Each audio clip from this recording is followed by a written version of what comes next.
we are very grateful for all of those who have come to us and offered their special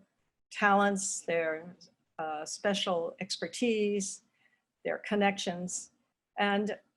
there are many to thank. We would especially like to recognize Dr. Marco Tavanti of the University of San Francisco. He has been our partner for several years with the Young Professionals for Sustainable Development Goals seminar series, and it's a very successful series, but also for his incredible leadership and skill in assisting us with this program. Dr. Tavanti. 75 years ago in San Francisco, representatives for about 50 countries came together to recognize, mediate a fundamental document for the birth of the United Nations. A new institution that was designed to create a new reality of peace and dignity in the midst of the World War II that was going on.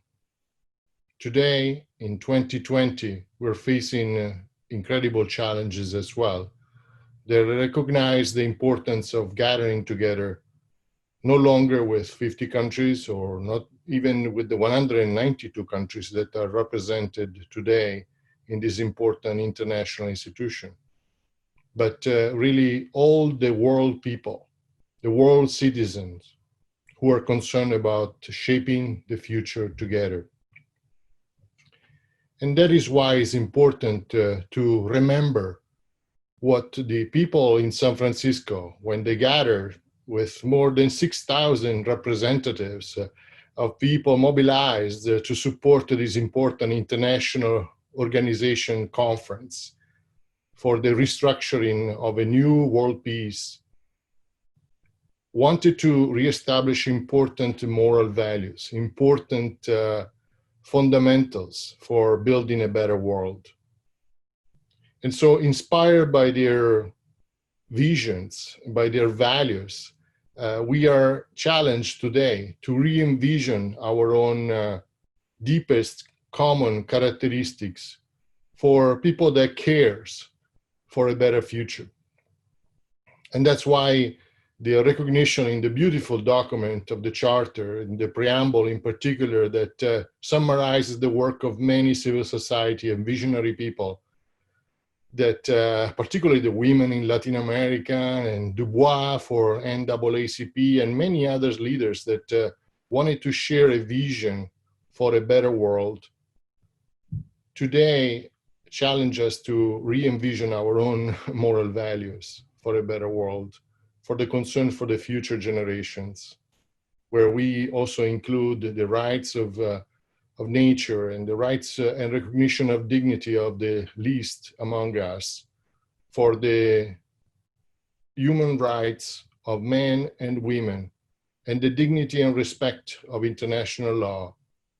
in larger freedom.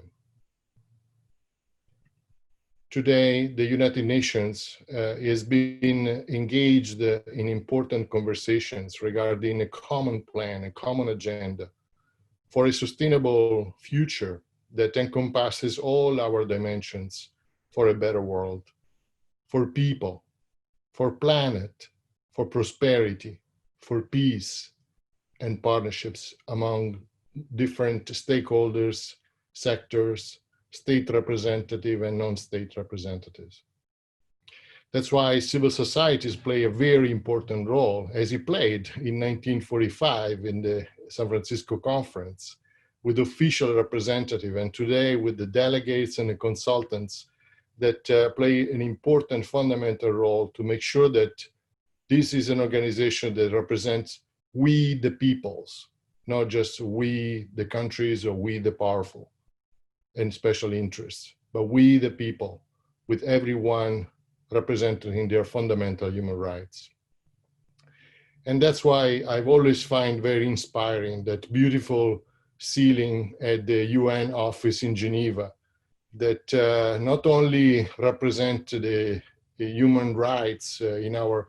Universal Declaration and this inspiring document to do better for a common future, but also to think beyond